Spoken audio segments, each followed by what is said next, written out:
Good morning all of you. Welcome to UPSC connect. आप सबका स्वागत है लाइव क्लास में। और आज की क्लास का जो टॉपिक है वो एनवायरनमेंट का बायोकेमिकल साइकिल की बात करेंगे हम। ठीक है, यानी कि वो साइकिल जो हमें मतलब अर्थ पे जो लाइफ के लिए इम्पोर्टेंट होती है। Biogeochemical cycling and nutrient cycling. तो यही जो केमिकल्स हैं they act as a nutrients, they act as nutrients in various phenomenas of environment, जैसे प्लांट हो गया या कुछ माइक्रो ऑर्गेनिज्म हो गए, उन सभी के लिए। इवन हमारे लिए भी बहुत सारे केमिकल्स जो है स्मॉल अमाउंट्स में रिक्वायर्ड होते हैं। तो हमारा जो टॉपिक है आज का यही टॉपिक है, वी विल कवर दिस। क्या होता है पहले थोड़ा सा ये देख लें। What is biogeochemical? The living world depends upon energy flow and nutrients circulation. ये दो चीजों के ऊपर डिपेंडेंसी रहती है, न्यूट्रिएंट सर्कुलेशन। और अर्थ पे कहीं से एडिशन नहीं होता है, अर्थ पे ऑलरेडी है, वही बार बार साइकिलिंग में चलता रहता है। ठीक है, both influence the abundance of organism, कितना नंबर होगा, कितने ऑर्गेनिज्म होंगे, ये सारी चीजें डिटरमाइन होती है कि एनर्जी का फ्लो कैसा है और न्यूट्रिएंट्स का साइक्लिंग कैसा है। Metabolic rate at which they live and complexity of the ecosystem, कोई इकोसिस्टम कितना कॉम्प्लेक्स हो सकता है, ये सारी चीजें इसके ऊपर डिपेंड करती है। Energy flow through ecosystem enable the organism to perform various kinds of work, and this energy is ultimately lost as heat forever in terms of usefulness of the system. हम भी लूज करते हैं, organism भी loose करते हैं बाकी। On the other hand, nutrients of food matter never get used up. They can be recycled again and again indefinitely. तो जो एनर्जी फ्लो है, एनर्जी जो है वो तो लॉस हो जाता है, बट न्यूट्रिएंट्स जो है वो लॉस नहीं होता, वो उसका फॉर्म चेंज होता रहता है और वो साइकिल में रिसाइकल होता रहता है। Carbon, hydrogen, oxygen, nitrogen, phosphorus as element and some compounds make up 97% of mass of our bodies and more than 95% mass of all living organisms. In addition, about 15 to 25 other microelements are needed in some form for the survival and good health of plant and animals. These elements or mineral nutrients are always in circulation, moving from non-living to living and then back to the non-living, then back to the living. And this circulation is what we call cycling. This fashion, this is called biogeochemical cycling. So there are reservoir pool, means atmosphere or rock, where large amount of nutrients are stored, trapped. Then cycling pool or compartment of cycle, they are relatively short storage of carbon in form of plants and animals. Like we are, like animal, plants, everyone is made of carbon. तो वो small है, वो cycling pool में है। And reservoir pool जो atmosphere में है या फिर रॉक सिस्टम में है। So nutrient cycling is a concept that describes how nutrients move from the physical environment to the living organism and then back to the physical environment. Like this. Decomposers like bacteria, they decompose, then soil is formed, then water and mineral salts, they are used up by producers, algae, lichen, green plants, then they are eaten by consumers, then they die, decomposes, and again back to the soil. Some directly die and decomposes, and in this way they soil. So this complete cycle is what we call nutrient cycle. अलग अलग form में होगा, decomposers में अलग होगा, producers जब उसको use करेंगे तो अलग होगा। And this is all about the cycling. This movement of nutrients from the environment into plant and animals and then again back to the environment is essential for the life. It is vital function of ecology in any region, in any particular environment.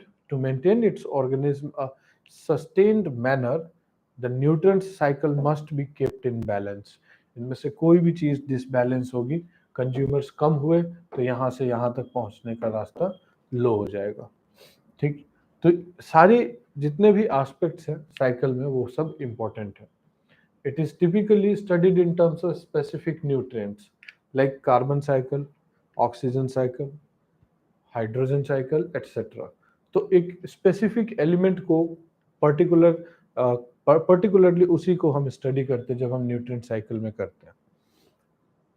Among the most important nutrient cycle is carbon nutrient and the nitrogen. Both are the very basic and the most important elements for the survival of organism on earth. Both of these cycles make up essential part of overall soil nutrients. There are many other nutrient cycles that are important in ecology, including large number of trace minerals nutrient cycle. और कोई particular specific theme हो तो वो आप उसको वैसे भी मतलब साइकिल में बना सकते हैं। So, what are the types of nutrient cycle? Based on replacement period of a nutrient cycle is referred as a perfect या फिर imperfect.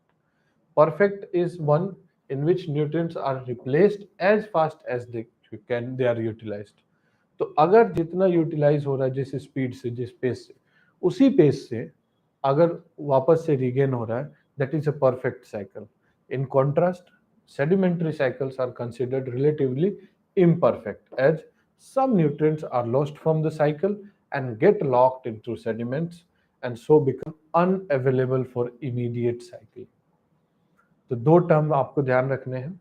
एक तो imperfect is also considered as sedimentary cycle. तो हो सकता है क्वेश्चन पेपर में आपके इम्परफेक्ट ना करके perfect sedimentary and perfect cycle के बारे में पूछ ले। Based on the nature of reservoir there are two type of cycles. ये रिजर्वोयर के बेसिस पे है और ये यूटिलाइजेशन एंड रीयूज के बेसिस पे है। अगर जितना जल्दी यूटिलाइज हो रहा है उतना ही जल्दी रीगेन हो रहा है तो वो परफेक्ट साइकिल है। लेकिन अगर टाइम लग रहा है, कहीं ट्रैप हो जा रहा है और ट्रैप होने के बाद that become unavailable for the immediate use, immediate के ऊपर है इमीडिएट यूज, तो वो इम्परफेक्ट जिसको सेडिमेंट्री भी बोलते हैं। इसलिए क्योंकि अनअवेलेबल तभी होगा जब वो सेडिमेंट्री रॉक में सेडिमेंट हो जाएगा, रॉक की तरह सेडिमेंट हो जाएगा, जिसको निकालना उतना वायबल नहीं हो पाएगा। देन यूजर या ये कहिए कि जो रिजर्वॉयर है उसके बेसिस पे gaseous and sedimentary cycle. This is the reservoir earth crust. We talk about earth crust in sedimentary cycle and gaseous cycle atmosphere और द हाइड्रोस्फेयर। तो ये दो गैसेस के बेसिस पे हैं।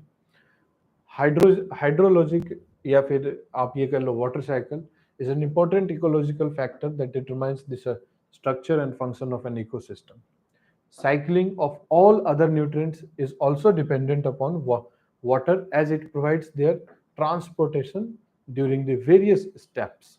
It acts as a solvent medium for their uptake of nutrients by organism. This is an example like evaporation. There are some processes involved like first one evaporation, evapotranspiration, condensation, precipitation. These four aspects are related to gaseous cycle, specifically water cycle. The hydrological cycle, continuous circulation of water, changing the various forms from water to water vapor to the ice crystal, then back to the water. All these forms changes during the hydrological cycle. Water on our planet is stored in major reservoirs like atmosphere in gaseous form, oceans in liquid form, lake, river, soils in different forms, glaciers, snowfields in ice form, and groundwater also. Water moves from one reservoir to another by process of evaporation, transpiration, condensation, precipitation, deposition, runoff, infiltration, and lastly groundwater flow. All these processes involved in the recycling of water. Then comes carbon cycle. It is a minor constituent of atmosphere as compared to oxygen and nitrogen, but it is very important. Without carbon dioxide, life could not exist because it's vital production of carbohydrate through photosynthesis by plants, and plants are the primary producers. It is the element that anchors all organic substances from coal and oil to DNA. Carbon is present in the atmosphere mainly in form of CO2. That is the fourth or fifth most important abundant gas in our atmosphere. It involves a continuous exchange of carbon between the atmosphere and the organism living in it. Carbon from the atmosphere moves to green plant by the process of photosynthesis and then back to the animals. Animals by exhalation they release CO2 back to the environment. By process of respiration and decomposition of dead organic matter, it returns back to the atmosphere and it has a usually short term cycle. Some carbon also enters a long term cycle. It accumulates as undecomposed organic matter in the peaty layers of marshy soil or as insoluble carbonates in bottom sediments of aquatic systems which take a long time to be released. When it comes to long time to be released, it goes into sedimentary cycle, and when it comes to the atmosphere like the first point, then it is a perfect cycle. In deep oceans, such carbon can remain buried for millions of years till geological movements may lift these rocks back above the sea level. So this is the sedimentary or imperfect cycle. These rocks may be exposed to erosion, releasing their carbon dioxide, carbonate, and bicarbonates into streams and rivers. Fossil fuels such as coal, oil, natural gases, etc., are organic compounds that were buried before they could be decomposed and were subsequently transformed by time and geological processes into fossil fuels. These fossil fuels we use, and that is why we you might have heard कि अब ये fossil fuels जब हम burn करते हैं तो atmosphere में जितना भी एग्जिस्टिंग कार्बन का कंटेंट है ये रिलीज हो जाता है, तो वो एड ऑन कर रहा है, तो CO2 बढ़ रहा है. That is what we call global warming. When they are burned, the carbon stored in them is released back into the atmosphere as carbon dioxide. That is what we call CO2 का level बार बार बढ़ रहा है. Then comes the nitrogen cycle. Nitrogen is essential constituent of protein and is the basic building block of all living tissues. It constitutes 16% by weight of all the proteins. There, there is an inexhaustible supply of nitrogen in the atmosphere and the most abundant gas, 78%. But it cannot be used directly by most of the living organisms. It needs to be fixed, and for that we have many bacteria, microorganisms like bacteria, blue-green algae, by man using industrial process, fertilizers, to a limited extent by atmospheric phenomena like thundering and lightning. So these are the ways in which this unusable nitrogen is changed into, or we can say fixed into, a form which can be utilized by the animals or organisms. There are five main processes which are essential for the nitrogen cycle: nitrogen fixation, nitrogen to ammonia. Then certain microorganisms are capable of uh, fixing atmospheric nitrogen into ammonia, and these include free living nitrogen fixing bacteria like aerobic azotobacter or Basimicia, anaerobic clostridium or rhodospirillum. Systematic symbiotic nitrogen fixation bacteria. This is the second one. First one is this. This is the second one.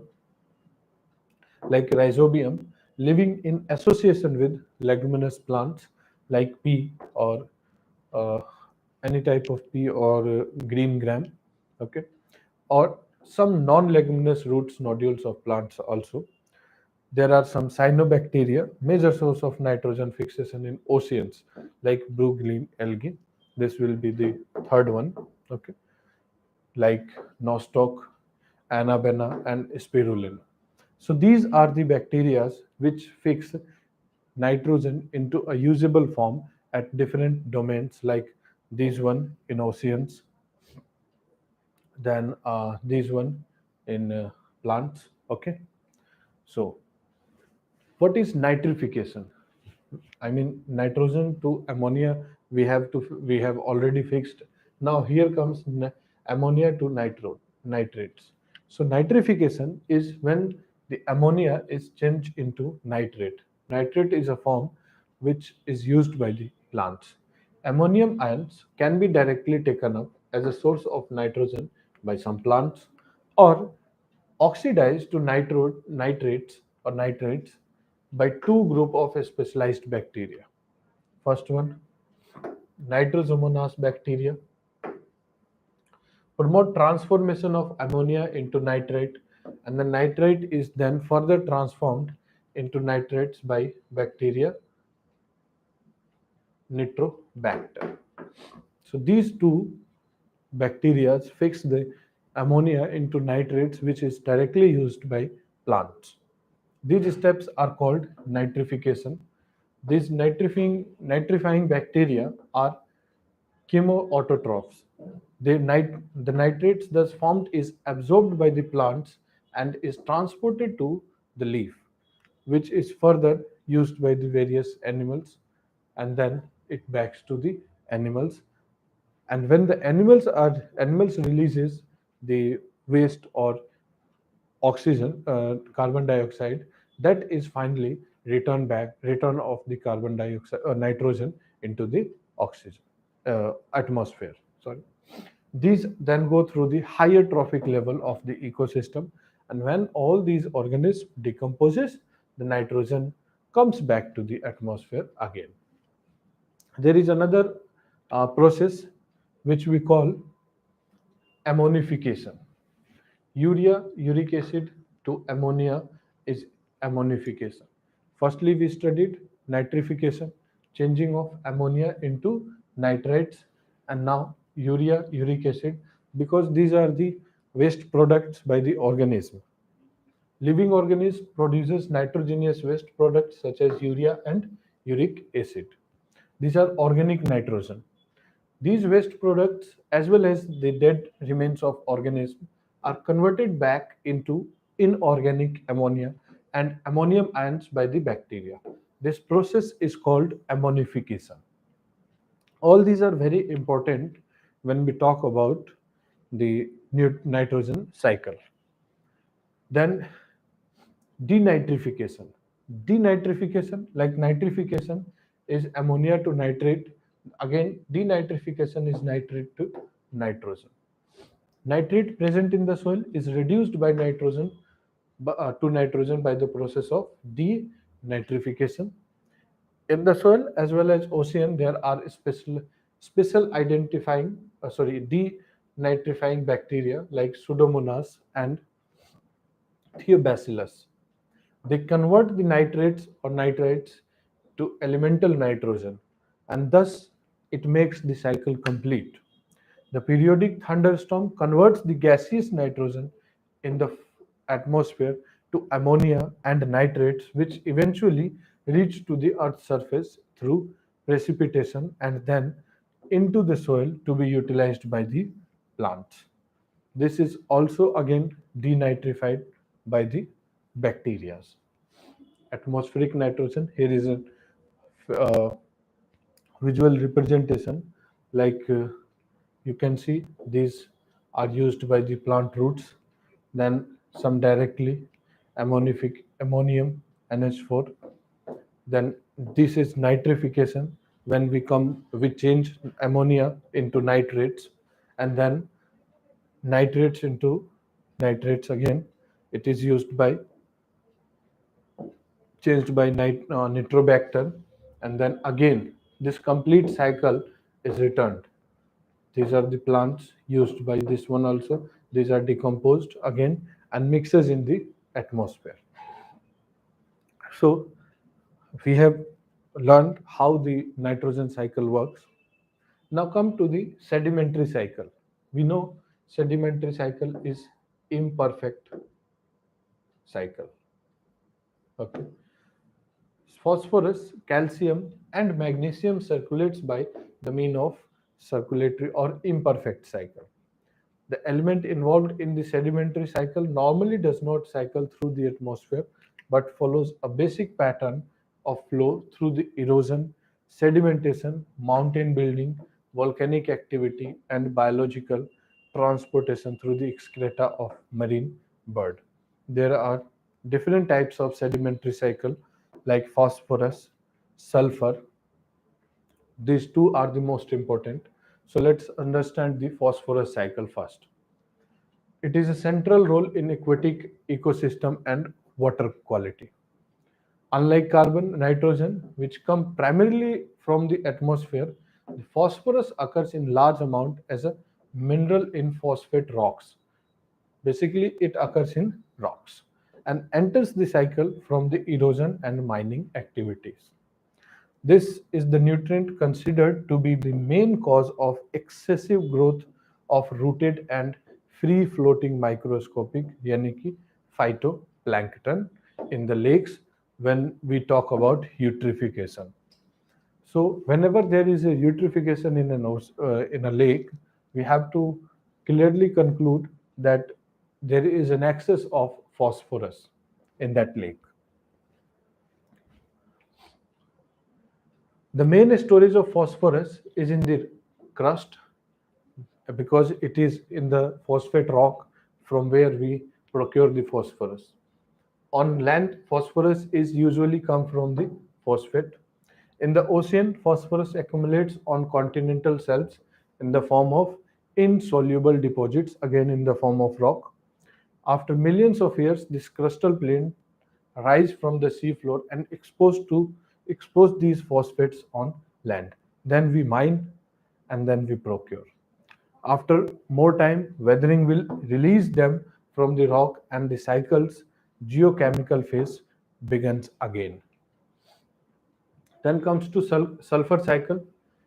The reservoir is in the soil and sediments where it is locked in the organic compounds like coal, oil, and peat, and some inorganic deposits like pyrite rock and sulfur rock. It is released by weathering of rocks, erosional runoff, and decomposition of organic matter and is carried to the terrestrial or land and aquatic ecosystem in salt solution. So due to erosion runoff, it mixes with the water runoff and then it again back to the salt solution. The sulfur cycle is mostly sedimentary except two of its components, that is hydrogen sulfide and sulfur dioxide, which adds a gaseous component. Sulfur enters the atmosphere from the several resources like volcanic eruptions, combustion of fossil fuels जो हम diesel petrol वगैरह में use करते हैं, from surface to ocean and from gas released by decomposition of organism or things. Good morning Vipul, very good morning. I hope कि आपको चीजें समझ आ रही होंगी and whenever there is a question you can ask here. Okay. Atmospheric sulfur dioxide is carried back to the earth after being dissolved in the rainwater as weak sulfuric acid. Whatever the source, sulfur in the form of sulfate is taken up by the plants and incorporated through a series of metabolic processes into sulfur bearing amino acid, which is incorporated in protein of autotrophs tissues. Amino acid is also used not only by autotrophs but heterotrophs tissues also, like us. It is then passed through the grazing food chain and reaches to us. Sulfur bound in living organism is carried back to the soil, to the bottom of the ponds and lakes and seas through excretion and decomposition of dead organic matter. And thus the sulfur cycle completes. And this was all about the important geochemicals, or we can say chemical cycling, which involves carbon, nitrogen, sulfur, and phosphorus. Four most important cycles of chemical, which is important for the survival of organism and sustenance of living organism on the surface earth. So this is all about geochemical cycle. We will take a break and then I will continue with environmental degradation problem. Thank you. Any question, Vipul, before I end?